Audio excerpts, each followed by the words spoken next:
J'ai trouvé mes affaires dans des sacs poubelles au portail. Maman se tenait là avec mes frères et sœurs. Tu as 25 ans.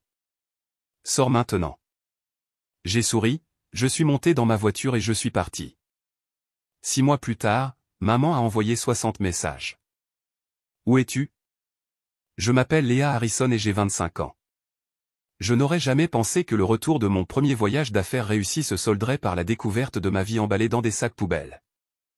Le plastique noir gonflait de mes possessions, alignés comme des monuments funéraires devant notre portail. Ma mère se tenait là, les bras croisés, mes 3 frères et sœurs la flanquant comme des soldats. Leurs visages ne montraient aucune chaleur, seulement une froide résolution. Le sourire que je portais depuis l'atterrissage s'est évaporé lorsque maman a prononcé ces mots cinglants. Tu as 25 ans maintenant. Il est temps pour toi de partir. Grandir en tant que Benjamin d'une famille de 4 enfants dans notre maison de banlieue de Chicago n'a jamais été facile. Mon père est décédé quand j'avais seulement 7 ans, laissant ma mère, Sandra, nous élever seuls. Mon frère aîné, Jackson, avait déjà 18 ans. Ensuite, ma sœur, Nathalie, avait 16 ans et mon frère, Kevin, avait 14 ans. Alors qu'ils avaient des années de souvenirs avec papa, je me souvenais à peine de son visage sans regarder des photos. Après la mort de papa, maman a changé. La femme chaleureuse et riante de mes premiers souvenirs s'est durcie en quelqu'un qui mesurait l'amour par la réussite et l'obéissance. Elle a occupé 2 emplois pour nous maintenir à flot et nous a rappelé quotidiennement ses sacrifices. J'ai tout abandonné pour vous, les enfants, est devenu son mantra, généralement suivi de « le moins que vous puissiez faire, c'est ». En tant que bébé de la famille, j'ai reçu à la fois les avantages et les fardeaux d'être la dernière. Maman était financièrement plus stable au moment où j'avais besoin d'un appareil dentaire ou de frais de scolarité, mais le poids émotionnel de l'éducation monoparentale l'avait épuisée. Elle contrôlait chaque aspect de ma vie avec une détermination de fer, de mes amis à ma spécialisation à l'université. Mes frères et sœurs avaient tous suivi le chemin qu'elle approuvait. Jackson est devenu chirurgien, Nathalie avocate d'entreprise et Kevin ingénieur à succès. Ils ont épousé des personnes que maman aimait, ont acheté des maisons dans des quartiers qu'elle approuvait et ont eu des enfants selon le calendrier qu'elle jugeait approprié. Ils étaient ses réussites, la preuve de son excellente éducation. Et puis il y avait moi. J'ai étudié le marketing au lieu de la médecine ou du droit, j'ai accepté un emploi dans une start-up plutôt que dans une entreprise établie et je suis resté obstinément célibataire à 25 ans. Bien que je ne sois pas rebelle selon la plupart des normes, dans notre famille, j'étais le mouton noir. Quand vas-tu trouver un vrai travail? Demandait maman lors du dîner du dimanche. Nathalie gagnait déjà 6 chiffres à ton âge. Malgré ces tensions, j'avais choisi de vivre chez moi après l'obtention de mon diplôme universitaire. La décision était d'abord pratique. Mon poste de marketing de premier échelon était modestement rémunéré et les prix des logements à Chicago étaient astronomiques. Vivre avec maman me permettait de constituer une épargne et de rembourser mes prêts étudiants plus rapidement. Tu peux rester aussi longtemps que tu en as besoin, a dit maman quand j'ai emménagé. La famille soutient la famille, mais son soutien était assorti de conditions, la plupart non dites, mais toujours présentes. Je payais un loyer, je contribuais aux courses et je m'occupais de la plupart des tâches ménagères. Je la conduisais à ses rendez-vous, je l'aidais avec les problèmes de technologie et j'écoutais des heures de plaintes concernant les voisins, les collègues et parfois mes frères et sœurs, mais jamais en leur présence. La dynamique avec mes frères et sœurs était tout aussi compliquée. Pour eux, j'étais toujours le bébé, quelqu'un dont les opinions avaient moins de poids. Lorsque des désaccords familiaux survenaient, ils formaient un front uni avec maman, rejetant mon point de vue comme immature ou mal informé. Tu comprendras quand tu auras plus d'expérience dans la vie, disait Jackson, bien que j'ai vécu seul pendant 4 ans d'université et voyagé à l'étranger, des expériences qu'il n'avait jamais eues. La tension entre l'indépendance et l'obligation familiale a grandi à l'approche de mes 25 ans. Mes amis du même âge vivaient dans des appartements avec des colocataires, sortaient librement, restaient dehors tard sans texto exigeant leur localisation. J'enviais leur liberté, mais je me sentais piégé à la fois par la réalité financière et par le devoir familial. Puis est venue l'opportunité qui, je pensais, pourrait tout changer. Notre entreprise de marketing a décroché un client important, et en tant que membre de l'équipe avec les idées les plus fraîches, j'ai été choisi pour présenter notre campagne à New York. C'était mon premier voyage d'affaires, ma première présentation en solo à un client important et potentiellement ma première grande opportunité de carrière. La présentation était prévue un jeudi, avec des réunions se prolongeant jusqu'au vendredi après-midi. J'avais passé des semaines à me préparer, à répéter jusqu'à pouvoir réciter le pitch dans mon sommeil. La veille de mon vol, maman avait semblé distraite pendant le dîner, reconnaissant à peine mon excitation nerveuse. Je serai de retour tard vendredi soir, lui ai-je rappelé en faisant la vaisselle. Très bien, a-t-elle dit, sans lever les yeux de son téléphone. Jackson et Nathalie viennent samedi avec les enfants. Assure-toi d'être là pour aider. J'ai promis que je le serais, avalant ma déception face à son manque d'enthousiasme. Au fond de mon cœur, j'avais espéré que cette étape professionnelle me vaudrait enfin son approbation. Si je pouvais prouver que mon cheminement de carrière était viable, peut-être me verrait-elle comme une adulte plutôt que comme un enfant décevant. La présentation à New York avait dépassé toutes les attentes. Les clients ont adoré notre campagne, ne demandant que des ajustements mineurs avant d'approuver le budget à 7 chiffres. Mon patron m'avait emmené dîner ensuite, discutant d'une éventuelle promotion et d'une augmentation si le projet était lancé avec succès. Tu as un vrai talent, Léa, a-t-il dit. Je vois un avenir brillant pour toi avec nous. Ces mots m'avaient réchauffé plus que le vin cher que nous avions partagé. Pour une fois, quelqu'un voyait mon potentiel plutôt que mes lacunes. J'ai acheté de petits cadeaux pour tout le monde pendant mon temps libre limité, choisissant un foulard en soie pour maman, des bières artisanales pour mes frères et un stylo de marque pour ma sœur. De petits gages de succès, des offrandes de paix que j'espérais verraient combler le fossé entre nous. Dans l'avion du retour, j'imaginais partager mon triomphe lors du rassemblement familial du lendemain. Peut-être que Jackson cesserait enfin de demander quand je prévoyais de trouver un emploi stable. Peut-être que Nathalie cesserait de me transmettre des offres d'emploi pour des postes administratifs dans son cabinet d'avocat. Peut-être que Kevin cesserait de suggérer que je poursuive une maîtrise pour rattraper mes pairs. Surtout, je fantasmais sur la réaction de maman. Dans mon rêve, elle souriait avec fierté, racontant à ses amis ma réussite, voyant enfin que je me débrouillais seul, mais sur un chemin différent de celui de mes frères et sœurs. J'étais loin de me douter que mon fantasme de validation familiale se briserait quelques minutes après mon retour, remplacé par un cauchemar que je n'aurais jamais pu anticiper. L'après-midi de Chicago m'a accueilli avec un temps printanier parfait alors que ma voiture partagée s'éloignait de l'aéroport international d'Ohare. Le soleil a réchauffé la ville après des semaines de pluie, ce que j'ai pris comme un bon présage.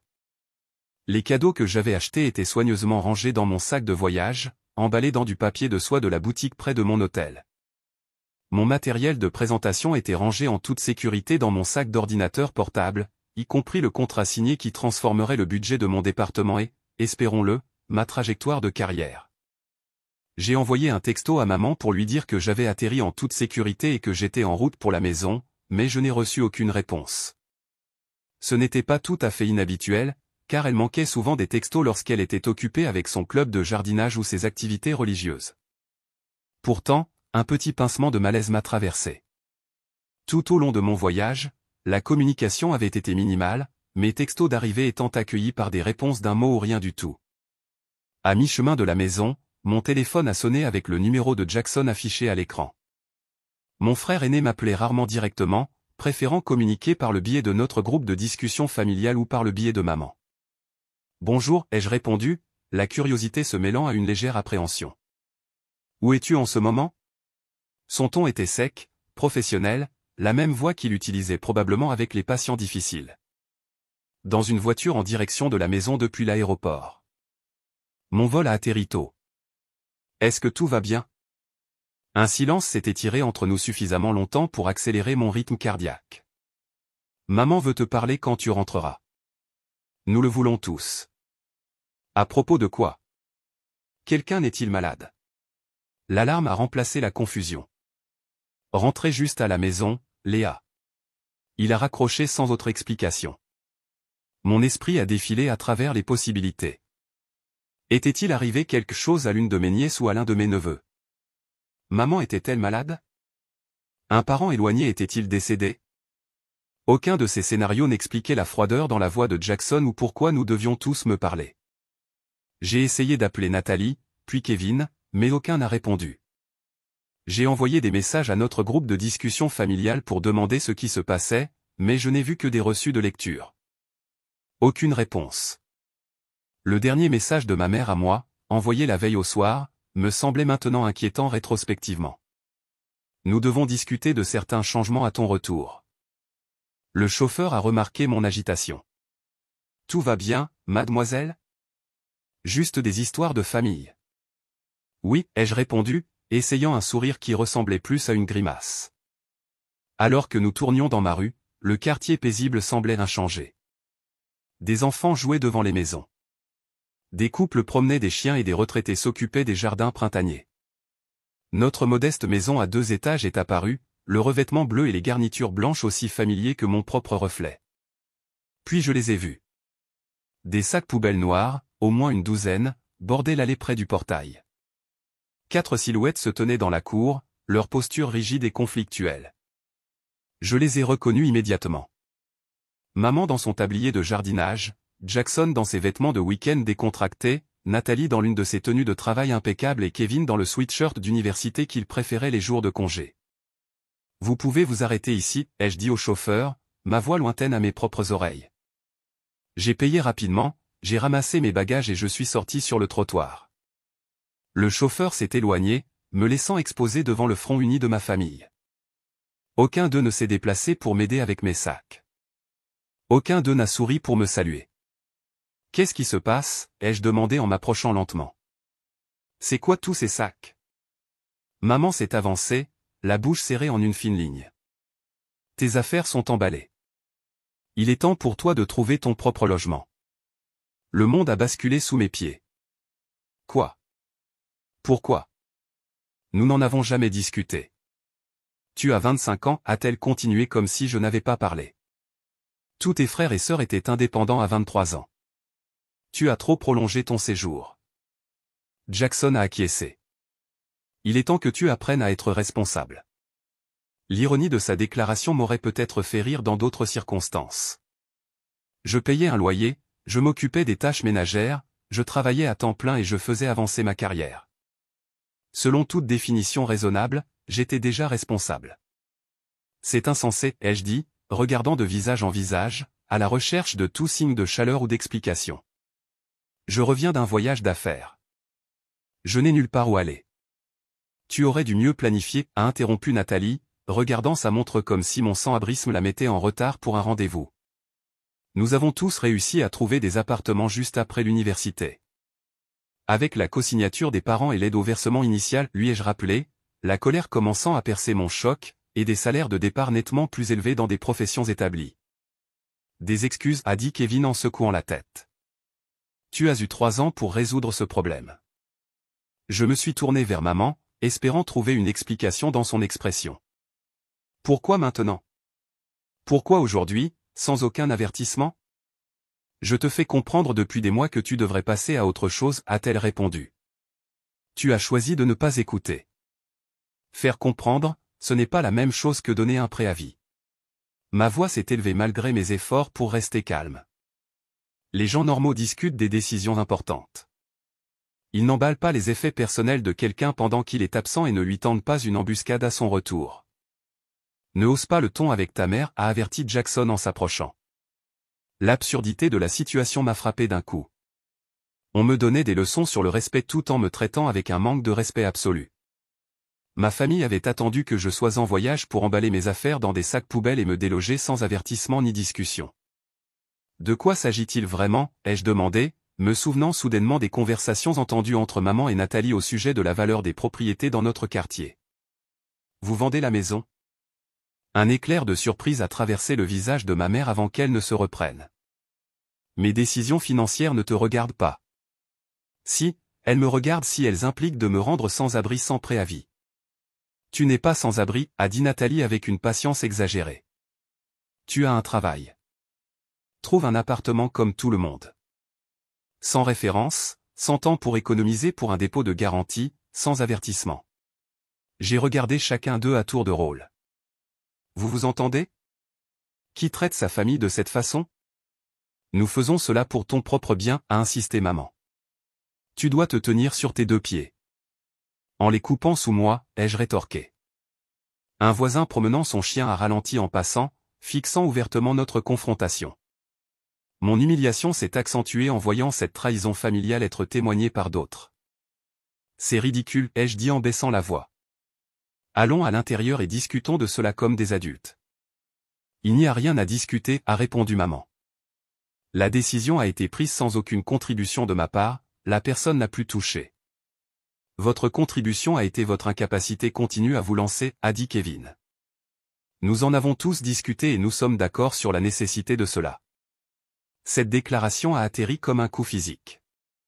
Ils avaient discuté de moi, m'avaient jugé et avaient déterminé mon destin à mon insu ou sans ma participation. Les cadeaux que je leur avais apportés ressemblaient soudainement à des pots de vin pathétiques pour une affection qui avait déjà été retirée. Quand avez-vous emballé tout ça, ai-je demandé en désignant les sacs poubelles. Hier, a répondu maman. Jackson et Kevin ont aidé. Le moment n'était pas fortuit. Ils avaient délibérément attendu que je sois absente, incapable de défendre mon espace ou ma position dans la famille. Et qu'est-ce que je suis censé faire maintenant? Où suis-je censé aller ce soir? Tu devrais avoir des amis chez qui tu peux rester, a suggéré Nathalie, bien que son ton laisse entendre qu'elle doutait que j'en ai. Ou prends un hôtel, a ajouté Jackson. Tu reviens de New York. Tu peux sûrement te payer une chambre pour quelques nuits. Il ne savait pas que l'entreprise avait payé mon hébergement à New York ou que mes modestes économies étaient destinées à couvrir les éventuels frais de déménagement dont j'avais prévu de discuter avec maman le moment venu. Puis-je au moins entrer et trier ces sacs? Je doute que tu saches ce qui était important quand tu as emballé. Tout est là, a dit maman fermement. Ta chambre a été vidée. La finalité de sa déclaration a fait se contracter mon estomac. Il m'avait effacé de la maison pendant que j'étais parti, comme si je n'y avais jamais appartenu. Une colère blanche m'a envahi, brûlant temporairement le choc et la douleur. 25 ans à me sentir moins bien, à essayer de gagner une approbation qui n'est jamais venue, à marcher sur des œufs dans ma propre maison. Tout a culminé dans ce moment de trahison totale. Comment osez-vous, ai-je dit, ma voix basse et tremblante. Comment osez-vous tous vous tenir là à faire les justes en faisant quelque chose d'aussi cruel? Dramatique comme toujours, a murmuré Nathalie. Dramatique? J'ai ri sans humour. Vous me tendez une embuscade après un voyage d'affaires, vous jetez mes biens dans des sacs poubelles et vous me dites que je suis sans abri, avec effet immédiat. Mais c'est moi la dramatique? Nous savions que tu réagirais de cette façon, a dit Jackson. C'est pourquoi nous l'avons fait pendant que tu étais parti. Vous voulez dire pourquoi vous avez attendu que je ne sois pas là pour me défendre? Ce n'est pas un comportement d'adulte responsable. C'est lâche. Le visage de maman a rougi de colère. Ne nous parle pas comme ça. Après tout ce que j'ai fait pour toi. Qu'est-ce que tu as fait exactement pour moi ces derniers temps? Maman me faisait payer un loyer, me faisait faire la plupart des tâches ménagères, critiquait mes choix de carrière, me comparait défavorablement à mes frères et sœurs à chaque occasion. Petite ingrate, a-t-elle commencé. Ingrate? Les jeux coupés. Je n'ai été qu'ingrate. Je t'ai remercié, je t'ai aidé, je t'ai soutenu émotionnellement et financièrement. J'ai avalé toutes les critiques, enduré toutes les comparaisons et je me suis toujours présenté avec amour et respect. La façade de l'unité familiale a commencé à se fissurer lorsque ma mère s'est tournée vers Jackson. Je t'avais dit qu'elle rendrait ça difficile. Rendre quoi difficile exactement, ai-je insisté. Pourquoi maintenant? Pourquoi cette urgence? Pourquoi des sacs poubelles au lieu de boîtes appropriées? Pourquoi un public? J'ai fait un geste vers mes frères et sœurs. Kevin s'est agité inconfortablement. Le premier signe que peut-être il n'était pas totalement engagé dans ce plan. Maman vend la maison, a-t-il admis. Kevin, a sifflé Nathalie. Elle mérite de le savoir, a-t-il répondu. La vérité a émergé en fragments alors qu'ils se disputaient entre eux. Maman avait reçu une offre sur la maison nettement supérieure à la valeur du marché. Les acheteurs voulaient une occupation immédiate. Plutôt que d'en discuter avec moi, elle avait décidé, avec mes frères et sœurs, que ma part de tout héritage ou produit serait réduite pour compenser mon séjour prolongé à la maison. Donc, il s'agit d'argent, ai-je dit, les pièces se mettant en place. Vous me poussez dehors pour vendre la maison, et vous ne voulez pas que je puisse prétendre à ma part. Tu n'as pas contribué à l'hypothèque, a fait valoir Nathalie. J'ai payé un loyer pendant 3 ans, ai-je rétorqué. Où est allé cet argent sinon vers les dépenses du ménage? Ton loyer couvrait à peine ta nourriture et tes services publics, a dédaigné maman. Et qu'en est-il du testament de papa, ai-je demandé. Il nous a laissé la maison à tous. J'étais peut-être jeune quand il est mort, mais je me souviens que l'avocat avait expliqué ça. Des regards mal à l'aise ont été échangés entre eux. Ils avaient espéré que je ne me souviendrais pas ou que je ne ferais pas valoir mes droits légaux. Tu intenterais un procès à ta propre mère, a demandé Jackson avec incrédulité. Vous déshériteriez votre propre fille, ai-je rétorqué. Nous avions atteint une impasse, debout dans la cour avant avec des voisins faisant semblant de ne pas regarder. 3 ans de ressentiment refoulé ont débordé alors que j'ai finalement dit ce que j'avais avalé pendant trop longtemps. Vous n'avez jamais respecté mes choix ni considéré comme une adulte à part entière. Vous m'avez utilisé comme main-d'œuvre gratuite, soutien émotionnel et cible pratique pour votre déception. Et maintenant, vous vous débarrassez de moi quand c'est financièrement avantageux. Personne n'a nié ces accusations. Leur silence a confirmé toutes les insécurités que j'avais nourries au sujet de ma place dans la famille. Dans ce moment de clarté, j'ai pris une décision qui allait modifier le cours de ma vie. Je suis allé à ma voiture, qui, heureusement, avait été garée dans la rue pendant mon voyage, et j'ai ouvert le coffre. « Qu'est-ce que tu fais » a exigé maman. « Je pars » ai-je répondu simplement. « N'est-ce pas ce que vous voulez ?» Un par un, j'ai chargé les sacs poubelles dans ma voiture, reconnaissante d'avoir une voiture à haillons avec des sièges arrière rabattables. Les sacs contenaient toute ma vie, des vêtements, des livres, des appareils électroniques, des souvenirs, des choses emballées sans soin ni souci de leur signification. Lorsque la voiture a été pleine, je me suis tourné pour les affronter une dernière fois. Ils se tenaient ensemble, une unité dont j'avais toujours été subtilement exclu. Vous savez, je viens de décrocher le plus gros client de l'histoire de notre cabinet. J'étais sur le point d'être promu. J'ai apporté des cadeaux pour vous tous pour fêter ça. J'ai ri doucement de ma propre naïveté. Je pensais vraiment que vous seriez fiers de moi, Léa. Kevin a commencé, une pointe de regret dans sa voix. Non, les jeux interrompus. Vous avez tous clairement exprimé votre position. Je ne resterai pas là où je ne suis ni voulu ni valorisé. À leur visible surprise, j'ai souri, non pas de bonheur, mais du soulagement soudain de n'avoir plus rien à perdre. Au revoir, ai-je dit en montant dans ma voiture. J'espère que l'argent en vaut la peine. Je suis parti sans me retourner, les larmes brouillant ma vision alors que je naviguais dans des rues familières qui me semblaient soudain étrangères. Mon téléphone a commencé à vibrer avec des messages, probablement de ma famille réalisant les implications de leurs actions, mais je les ai ignorés. Sans plan et sans endroit où aller, j'ai appelé la seule personne en qui j'avais une confiance totale, ma colocataire d'université, Zoé. Entre 2 sanglots étouffés, j'ai expliqué la situation. « Viens ici maintenant » a-t-elle dit sans hésitation. « Tu peux rester aussi longtemps que tu en as besoin. » Zoé vivait dans un appartement à 30 minutes de là avec son petit ami, Tyler. Quand je suis arrivé, ils m'ont aidé à décharger ma voiture sans jugement ni question, installant leur chambre d'amis comme un sanctuaire temporaire. Cette première nuit a été le point le plus bas. Recroquevillé sur un lit inconnu, entouré de sacs poubelles que je ne pouvais pas supporter de déballer, j'ai traversé des cycles de choc, de chagrin et de rage. Mon téléphone a continué à vibrer avec des messages que Zoé a finalement convaincu de lire. Ils étaient comme prévu. Maman insistait sur le fait que je réagissais de manière excessive. Jackson m'a fait un cours sur la responsabilité. Nathalie a envoyé des liens vers des annonces d'appartements bien au-delà de mon budget. Kevin, seul, a exprimé un certain regret quant à la méthode, mais pas quant à la décision elle-même. Ces gens sont toxiques, a déclaré Zoé après avoir lu les messages. Tu as besoin de t'éloigner de tous. C'est toujours ma famille, ai-je dit faiblement. La famille ne se traite pas de cette façon, a interrompu Tyler. Ce qu'ils ont fait était de la maltraitance émotionnelle. Bien que le terme semble extrême sur le moment, la validation par des perspectives extérieures m'a aidé à voir la situation plus clairement. Ce qui s'était passé n'était pas normal. Ce n'était pas de ma faute. Et peut-être plus important encore, je n'avais pas à l'accepter. Cette nuit-là, j'ai pris 2 décisions. Je construirais une nouvelle vie entièrement indépendante de ma famille, et je ne mesurerais plus jamais ma valeur par leur approbation.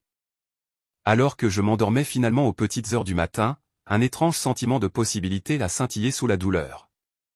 Pour la première fois dans ma vie d'adulte, j'étais vraiment libre de me définir selon mes propres conditions. La première semaine après avoir été forcé de partir a été un flou de défis pratiques. Zoé et Tyler ont insisté pour que je reste aussi longtemps que nécessaire, mais je savais que leur appartement d'une chambre était trop petit pour 3 adultes à long terme. Leur générosité m'a permis de trouver un autre logement sans me précipiter dans une mauvaise situation. Pendant mes pauses déjeuner au travail, j'ai épluché les annonces d'appartements, découvrant rapidement que le marché locatif de Chicago était encore plus concurrentiel que je ne le craignais. La plupart des endroits exigeaient une preuve de revenu 3 fois supérieure au loyer mensuel, un crédit parfait, le premier et le dernier mois de loyer plus un dépôt de garantie, et des références de propriétaires que je n'avais pas. Mes modestes économies, qui semblaient substantielles lorsque je vivais chez moi, couvraient à peine les frais initiaux nécessaires pour obtenir un logement. Après 10 jours de recherche, j'ai trouvé un minuscule studio dans un quartier moins prisé avec un propriétaire prêt à accepter un dépôt de garantie plus important au lieu d'un historique de location. L'appartement ne ressemblait en rien à la maison confortable que j'avais quittée. La peinture s'écaillait dans les coins. Les appareils étaient désuets, et des bruits étranges filtraient à travers des murs minces à toute heure. Mais il était à moi, un espace où personne ne pouvait emballer mes affaires ou remettre en question mes choix. Le déménagement a mis en évidence le peu de choses que je possédais réellement. Ma famille avait emballé mes biens personnels, mais aucun des articles ménagers nécessaires à une vie indépendante. Je n'avais pas de vaisselle, de serviettes, de produits de nettoyage ou de meubles au-delà de ma chambre à coucher. Nous allons organiser une pendaison de crémaillère, a déclaré Zoé en m'aidant à déballer mes vêtements dans le seul placard de l'appartement. Que tout le monde apporte quelque chose d'utile au lieu de conneries décoratives. Fidèle à ses paroles, elle a organisé un petit rassemblement d'amis de l'université et de connaissances professionnelles.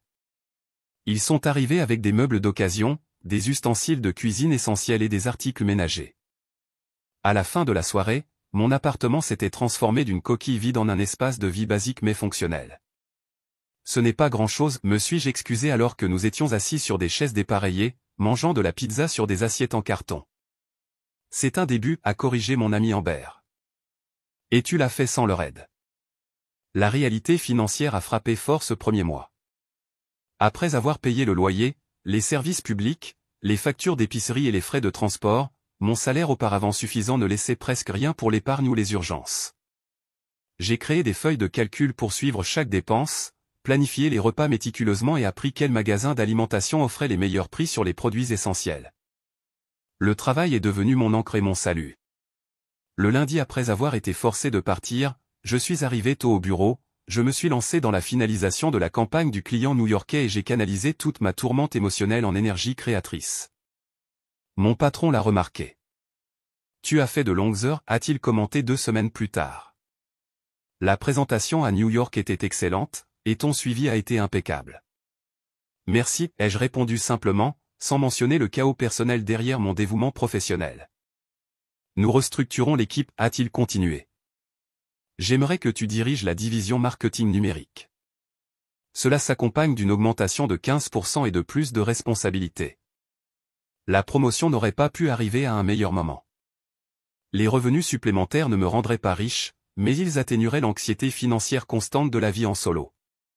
Plus important encore, cela a validé mon cheminement de carrière, celui que ma famille avait rejeté comme étant inadéquat. Alors que ma vie professionnelle s'épanouissait, j'ai lutté émotionnellement. Des cauchemars sur le sans-abrisme ont perturbé mon sommeil. Des sons inattendus dans mon nouveau bâtiment ont déclenché des réactions de panique. Des problèmes de confiance ont coloré mes interactions avec mes collègues et mes amis. Tu devrais parler à quelqu'un de professionnel, a suggéré Zoé lors d'une de nos rencontres hebdomadaires autour d'un café. La thérapie coûte cher, ai-je rétorqué. Tout comme le bilan émotionnel d'un traumatisme, a-t-elle répondu. Ton nouveau travail a une assurance maladie. Elle m'a aidé à naviguer sur le portail d'assurance pour trouver des thérapeutes qui acceptaient ma couverture. La femme que j'ai finalement choisie s'est spécialisée dans l'éloignement familial et les enfants adultes de parents contrôlants. Notre première séance a ouvert des vannes dont je n'avais pas réalisé qu'elles retenaient un océan de douleur. Ce que ta famille a fait n'était ni normal ni acceptable, a affirmé ma thérapeute. Expulser quelqu'un sans préavis est juridiquement contestable, même avec la famille. Le faire pendant que tu étais absente montre une préméditation et un manque fondamental de respect. Des séances de thérapie hebdomadaires m'ont aidé à reconnaître les schémas de manipulation émotionnelle qui avaient défini mes relations familiales.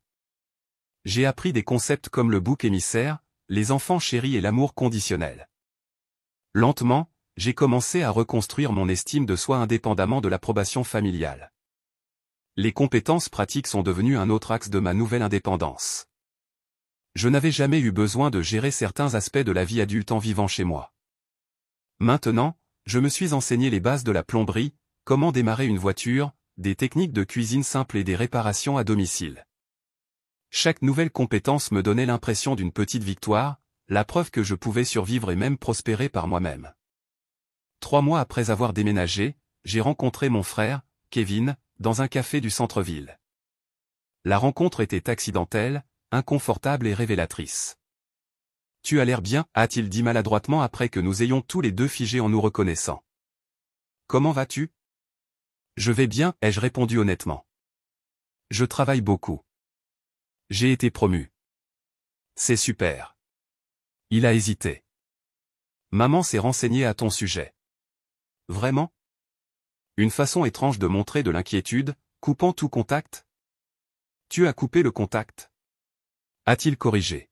« Tu as arrêté de répondre aux messages après avoir été jeté dehors sans préavis. » Oui, je l'ai fait. Nous sommes restés dans un silence inconfortable, tenant des tasses de café comme des boucliers. « Elle veut que tu viennes au dîner du dimanche » a-t-il finalement dit. « Pour discuter des choses. » À quelles conditions ? Que veux-tu dire ? Reconnaît-elle que ce qu'elle a fait était mal ? S'excuse-t-elle, ou s'attend-elle à ce que je fasse comme si rien ne s'était passé et à ce que je reprenne la même relation dysfonctionnelle ? Son expression a répondu à mes questions. Il n'y aurait aucune reconnaissance, aucune excuse, aucun changement. Je ne peux pas faire ça, Kevin. Je ne suis plus la même personne qu'il y a 3 mois. Elle est toujours ta mère, a-t-il insisté. Oui, ai-je convenu. Et je suis toujours sa fille. Cela ne l'a pas empêché de me traiter comme si je ne valais rien.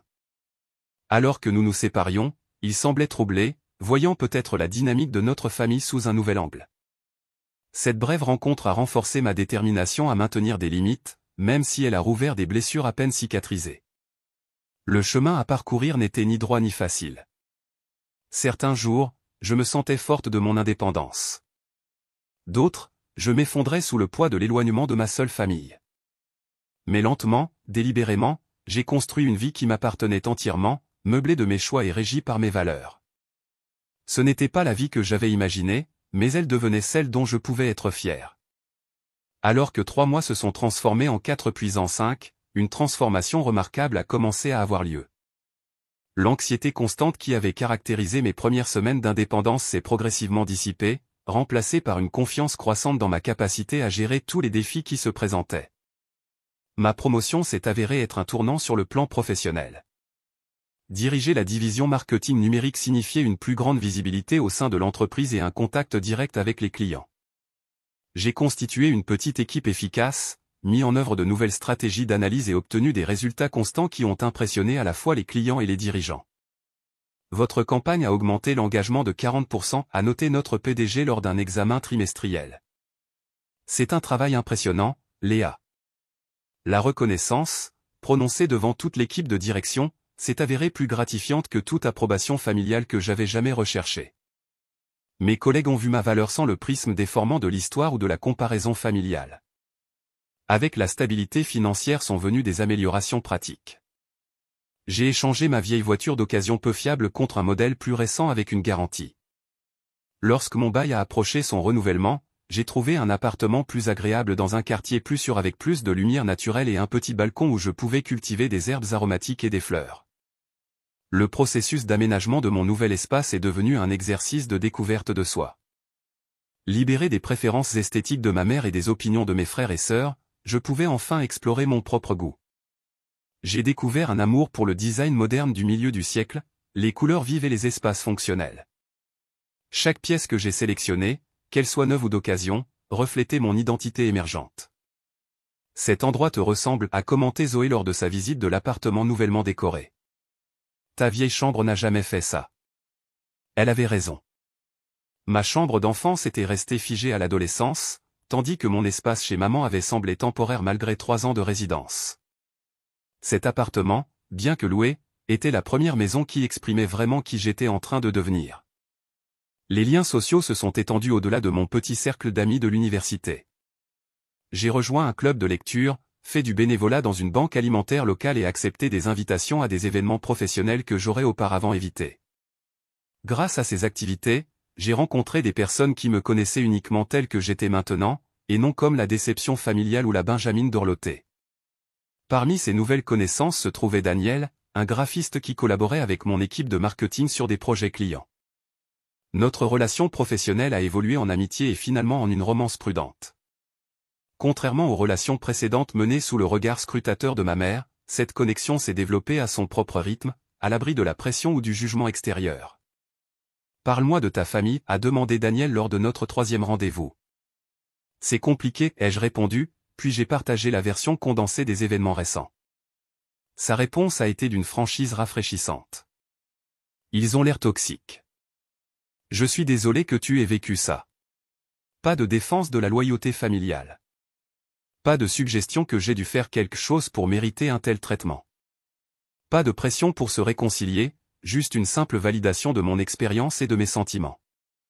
Les relations familiales saines de Daniel ont fini par offrir une fenêtre sur ce à quoi pourraient ressembler des dynamiques familiales fonctionnelles. Les dîners du dimanche chez ses parents m'ont montré des désaccords respectueux, un soutien inconditionnel et un intérêt sincère pour la vie de chacun. Le contraste avec ma propre famille était à la fois douloureux et éclairant. Mes séances de thérapie ont évolué de la gestion de crise à une guérison plus profonde et à une croissance personnelle. Avec les conseils d'un professionnel, j'ai examiné les schémas de l'enfance, reconnu les mécanismes d'adaptation malsains et élaboré des stratégies pour établir des limites dans toutes les relations. Tu as fait des progrès remarquables, a observé ma thérapeute après une séance particulièrement perspicace. Tu brises les schémas générationnels. Le commentaire m'a profondément marqué. Peut-être que la victoire la plus significative n'était pas le succès extérieur, mais le changement intérieur, la capacité de reconnaître et de rejeter les dynamiques dysfonctionnelles qui avaient façonné ma famille depuis des générations. Ce changement psychologique s'est manifesté de manière inattendue. Je suis devenu plus affirmé au travail, proposant des campagnes audacieuses et défendant avec confiance mes idées. J'ai développé des limites plus claires avec mes amis, n'acceptant plus les projets qui épuisaient mon énergie ou violaient mes valeurs. J'ai poursuivi des intérêts que j'avais précédemment abandonnés parce qu'ils ne répondaient pas à l'approbation familiale, redécouvrant mon amour pour la photographie et l'écriture créative. J'ai également pris la difficile décision de bloquer toute communication de ma mère et de mes frères et sœurs aînés. Après des mois de textes allant de ceux qui induisaient la culpabilité à ceux qui étaient ouvertement hostiles, j'ai reconnu que chaque interaction réinitialisait ma guérison émotionnelle.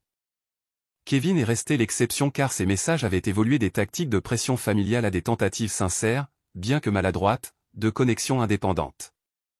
5 mois après avoir été forcé de partir, j'ai assisté à une conférence sur le marketing où j'ai retrouvé de façon inattendue Madame Reynolds, mon professeur de journalisme au lycée.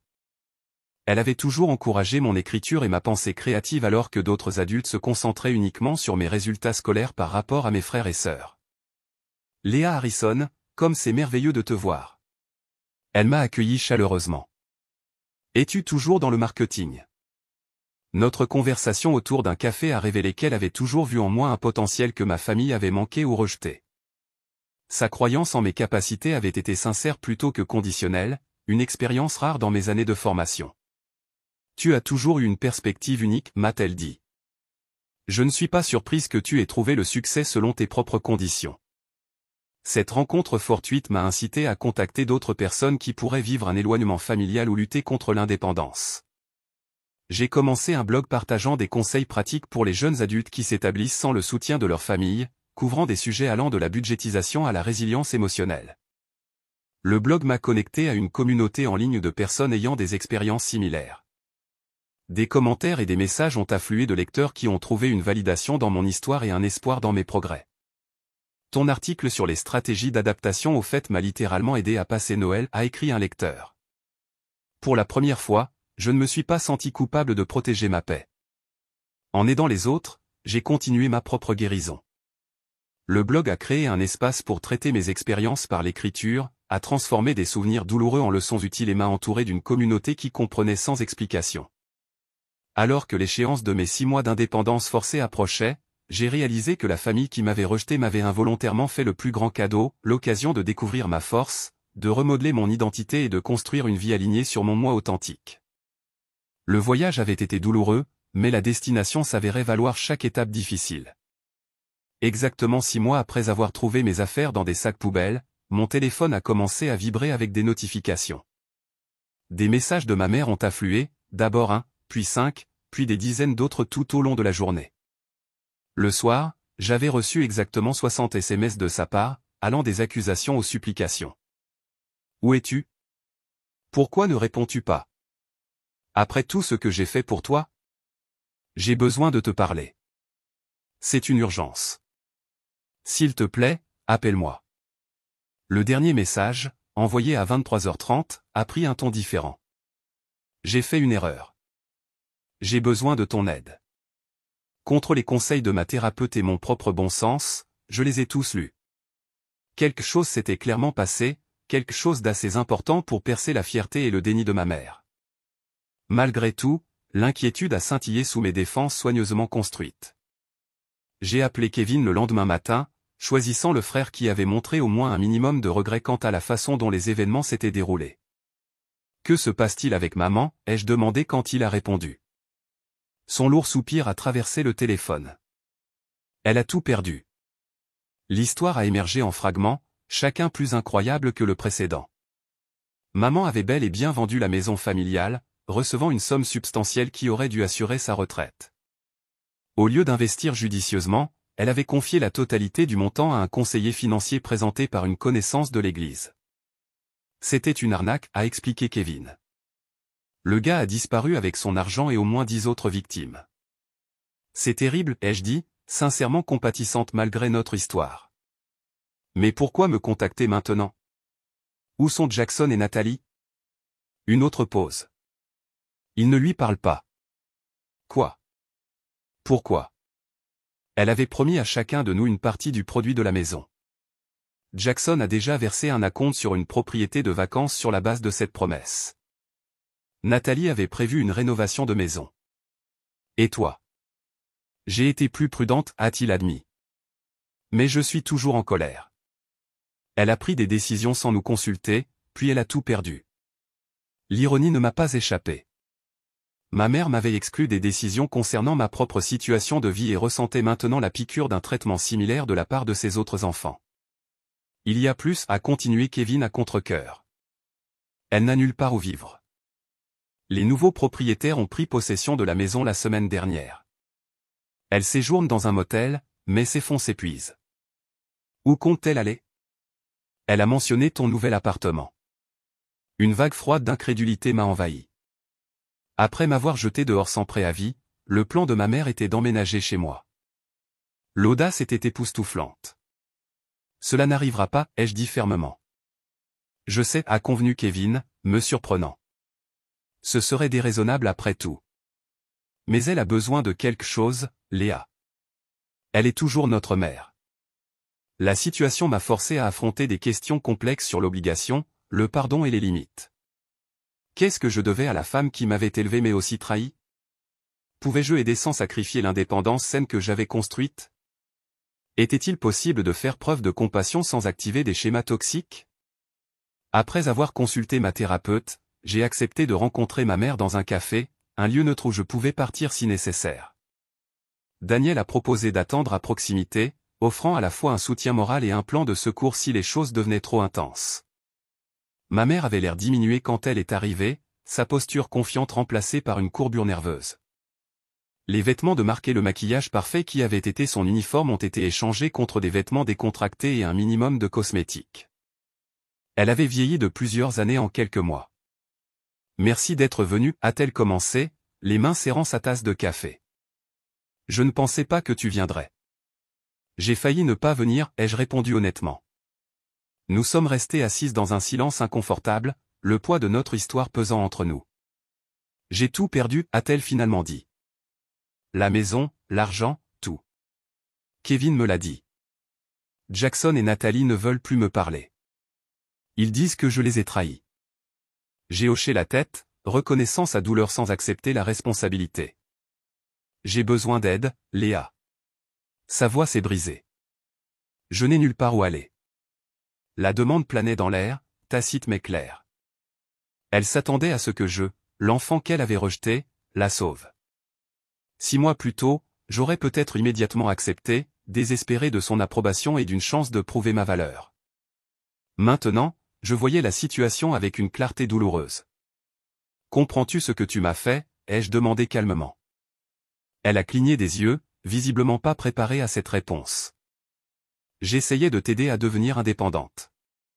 En me jetant dehors sans avertissement, en emballant mes affaires dans des sacs poubelles pendant que j'étais absente, en me tendant une embuscade avec toute la famille comme témoin de mon humiliation. J'ai peut-être mal géré les choses, a-t-elle concédé, mais mes intentions étaient bonnes. Tes intentions ? J'ai ri sans humour. Tu as vendu la maison sans me le dire. Tu as prévu de réduire mon héritage. Tu m'as traité comme un inconvénient plutôt que comme ta fille. Les larmes ont rempli ses yeux. J'ai fait des erreurs. Oui, ai-je répondu. Tu en as fait. Et maintenant, tu en subis les conséquences, tout comme j'ai dû subir les conséquences de tes actes il y a 6 mois.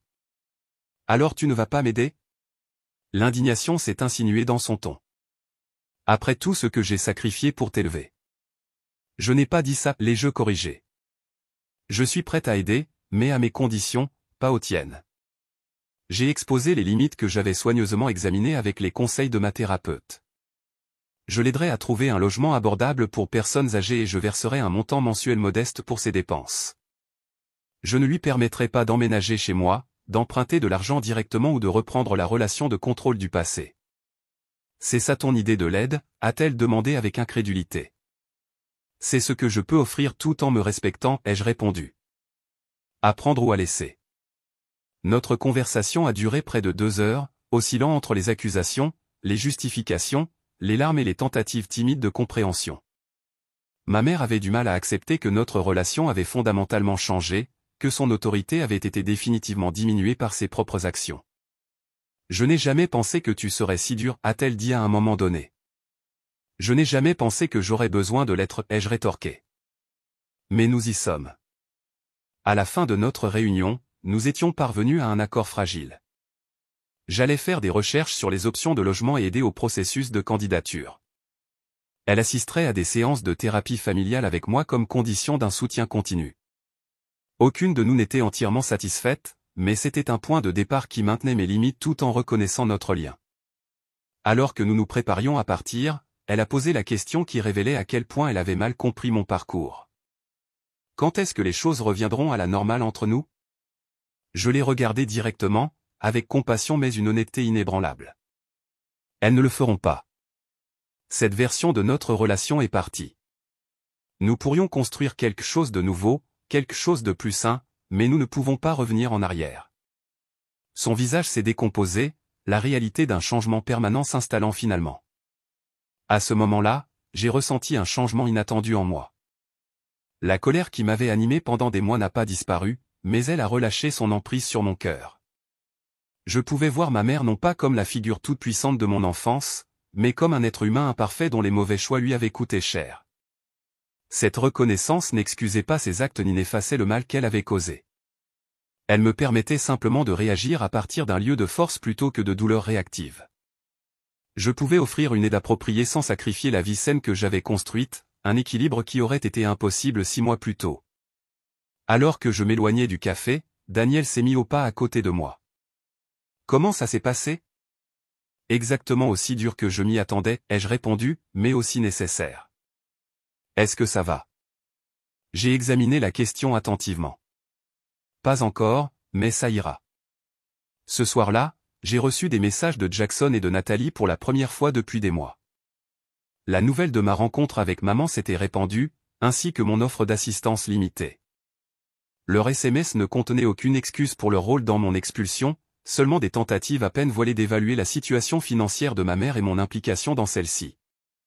J'ai laissé les 2 messages sans réponse, les reconnaissant comme des continuations de schémas malsains plutôt que de véritables tentatives de réconciliation. Certaines relations pourraient potentiellement guérir avec le temps et des efforts. D'autres pourraient devoir rester distantes pour mon bien-être. Apprendre à faire la distinction entre elles faisait partie de ma croissance continue.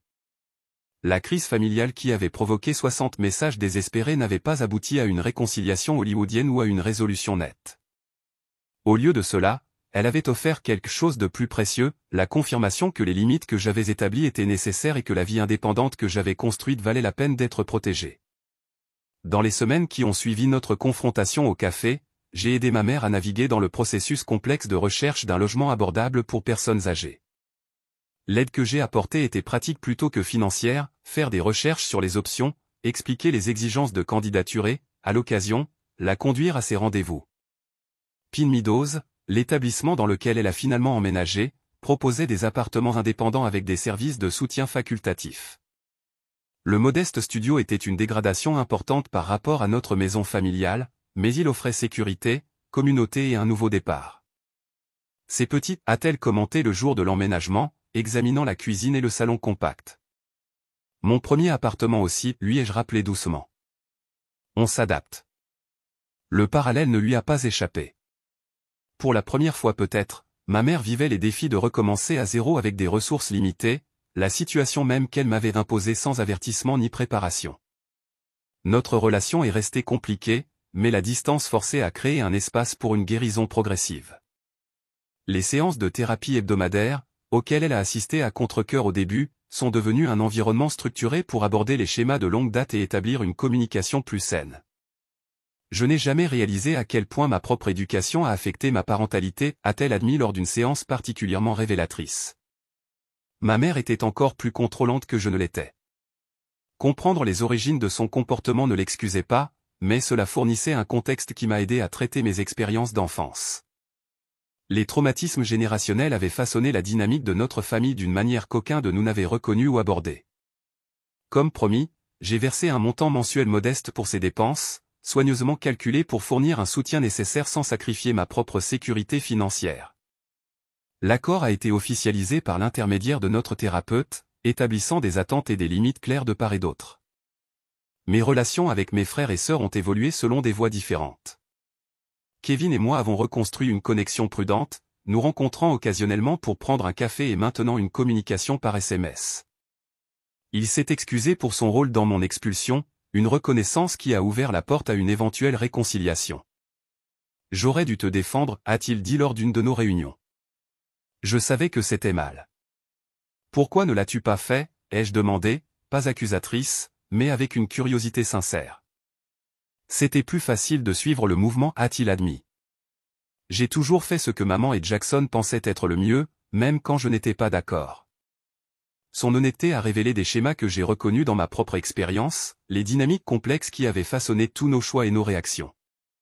Grâce à nos conversations, nous avons tous deux acquis des connaissances sur le système familial qui nous avait contraints de différentes manières. Jackson est resté distant, envoyant occasionnellement des vœux de fête impersonnels ou des annonces familiales, mais ne faisant aucun effort pour établir un lien significatif. Sa fierté l'a empêché de reconnaître toute faute, et je ne me suis plus senti obligé de rechercher son approbation ou son pardon. Le développement le plus surprenant est venu de Nathalie. 6 mois après l'effondrement financier de notre mère, ma sœur a vécu sa propre crise lorsque son mari a annoncé qu'il voulait divorcer. Soudain célibataire avec 2 enfants et un style de vie qu'elle ne pouvait plus maintenir indépendamment, elle a acquis une perspective inattendue sur la vulnérabilité et l'indépendance. Je n'ai jamais compris ce que cela signifiait de voir sa vie bouleversée du jour au lendemain, a-t-elle avoué lors d'un appel téléphonique inattendu. Je crois que je comprends maintenant. Notre réconciliation a été timide et incomplète, mais elle a ouvert des possibilités que je n'avais pas anticipées. Nous avons commencé à nous rencontrer mensuellement pour déjeuner, reconstruisant progressivement la confiance par de petites interactions cohérentes plutôt que par de grands gestes ou des excuses spectaculaires. Alors que les relations familiales évoluaient lentement, ma vie professionnelle a continué de prospérer. 1 an après la promotion qui avait coïncidé avec mon indépendance forcée, on m'a offert le poste de directrice du marketing, supervisant toutes les campagnes et les relations avec les clients.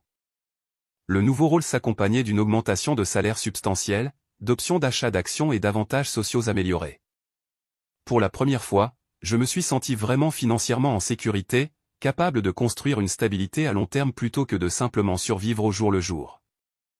Cette sécurité m'a permis de réaliser un rêve que j'avais secrètement caressé, mais que je n'avais jamais exprimé à ma famille, l'accession à la propriété. En collaboration avec un agent immobilier, j'ai trouvé un petit condo charmant dans un quartier diversifié avec un trajet raisonnable jusqu'au centre-ville. Le jour où j'ai reçu les clés, je me suis tenu seul dans le salon vide, submergé par l'importance du moment. Cet espace était à moi, acheté avec mes revenus, sélectionné selon mes préférences, garanti par mon crédit et ma réputation. Personne ne pouvait emballer mes affaires ou exiger que je parte. Personne ne pouvait diminuer cette réussite ou me la prendre. J'ai organisé une pendaison de crémaillère pour les amis qui m'avaient soutenu pendant les périodes les plus sombres de l'année précédente. Zoé et Tyler, Daniel, des collègues de travail, des membres du groupe de thérapie et même Kevin étaient présents, remplissant ma nouvelle maison de rire et d'énergie positive. Je propose un toast, a annoncé Zoé en levant son verre. À Léa, qui a transformé des sacs poubelles en une magnifique maison grâce à sa détermination et à son courage. La référence à la façon dont mon voyage avait commencé à susciter des sourires entendus plutôt que des souvenirs douloureux. Ce qui avait autrefois été traumatisant s'était transformé en un récit d'origine de résilience et de croissance. Alors que ma situation extérieure se stabilisait, j'ai continué le travail intérieur de guérison et de découverte de soi.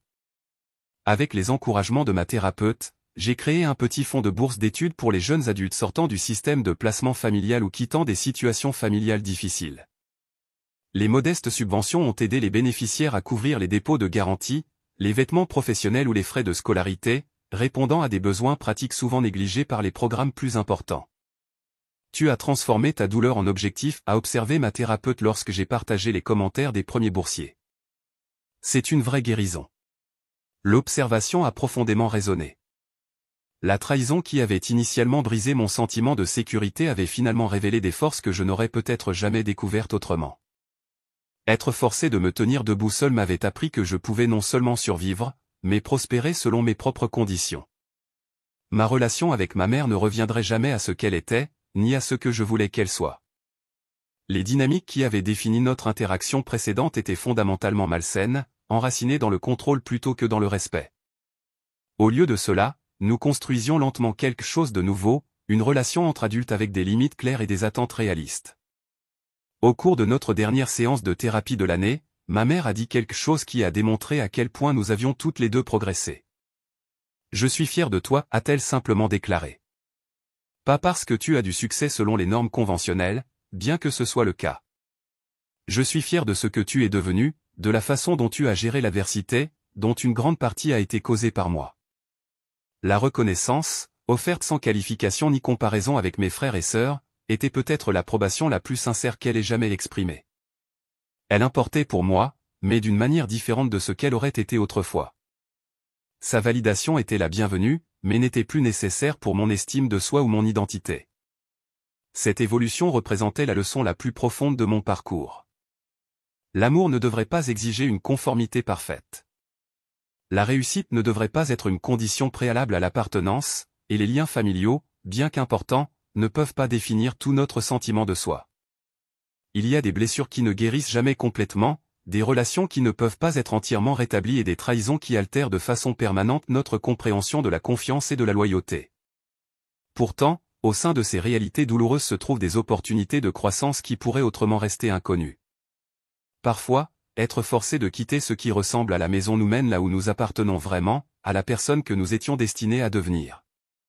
Ce qui a commencé avec des sacs poubelles à un portail s'est terminé avec les clés de ma propre porte d'entrée, à la fois littéralement et métaphoriquement. Le voyage entre ces points a transformé non seulement ma situation, mais aussi ma compréhension fondamentale de l'indépendance familiale et de l'estime de soi. En perdant ce que je pensais avoir besoin, j'ai trouvé ce que je méritais vraiment, une vie définie par mes choix plutôt que par les attentes des autres. Avez-vous déjà vécu un moment où la trahison familiale a finalement conduit à une force inattendue?